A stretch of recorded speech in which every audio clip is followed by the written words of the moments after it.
Ma maman était à tous mes événements sportifs. Disons que je jouais au football, ok? Ma mère était sur la touche. Et si le jeu sur le terrain commençait à aller d'un côté, ma mère me criait dessus. Marc, bouge-toi, bouge-toi! J'étais là, oh mon Dieu. Et on se rassemble avec les autres gars de l'équipe et ils disent, Marc, est-ce que c'est ta mère? Je réponds, non, je l'ai jamais vue de ma vie. Le plus beau cadeau que ma mère m'a donné. Elle croyait en moi. J'ai fait des overdoses sous drogue à 3 occasions où j'aurais dû mourir. Mais je crois qu'on m'a gardé ici pour une raison. Montrez-moi vos amis, je vous montrerai votre futur. Comment est-ce que je sais ça? Je traînais avec des losers et je suis devenu le plus gros loser parmi eux parce que j'ai abandonné absolument tout, ce dont je rêvais quand j'étais un petit garçon, à cause des gens avec lesquels j'ai décidé de m'entourer. Mes amis me ramenaient à 2 ou 3 heures du mat. On était bourrés, foncés à rire dans la voiture. On s'arrête à côté de ma maison et ils me disent « Marc, la lumière est allumée ». Et je dis « Oh merde, ma mère est debout ». Vous voyez, ma mère ne pouvait pas aller au lit avant de savoir que son fils était toujours en vie. Je rentrais, elle me disait « Hello Marc, comment a été ta soirée ?» Et je dis « Bien maman, je vais juste aller au lit ». Elle dit « Est-ce que je peux juste te parler une minute ?» Et là je dis « Maman, je suis fatigué, je veux juste aller au lit ». Elle dit « Marc, je ne t'ai pas vu de toute la journée et toute la soirée.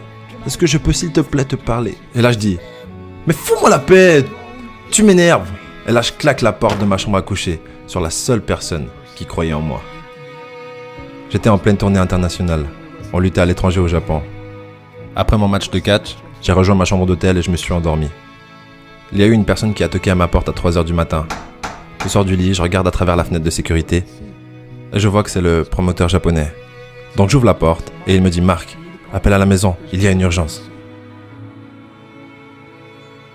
Je suis allé au téléphone de ma chambre d'hôtel et j'ai appelé aux États-Unis. « Hey, comment ça va ?» Il a dit « Marc, je ne sais pas comment te dire ça. » J'ai dit « Dis-moi simplement ce qui s'est passé. » Et d'un coup, il commence à pleurer et dit « Marc, je ne peux pas te le dire. » Je lui dis « Dis-le. » Il a dit « Marc, ta mère est morte. » J'ai posé le téléphone, j'ai couru pour sortir de ma chambre d'hôtel. J'ai pris l'ascenseur jusqu'à l'entrée. Et quand les portes sont ouvertes, j'ai juste couru dans la rue. Je veux dire, il n'y avait pas de voiture, il n'y avait pas de gens, c'était 3h du matin. Et je marchais au milieu de la rue, à Hiroshima, au Japon. Et je me rappelle regarder en l'air en disant « Maman, je suis tellement désolé. » J'ai pris l'avion pour ses funérailles. J'étais tellement nerveux de devoir marcher jusqu'à son cercueil, alors je suis resté dans le fond. Et je continuais à regarder à distance, et je n'arrêtais pas de penser « Maman, s'il te plaît, réveille-toi. S'il te plaît, lève-toi. » Et j'ai finalement eu le courage de marcher jusqu'à elle. Et en me rapprochant, je peux voir ma mère pour la première fois. Je veux dire, elle était tellement belle.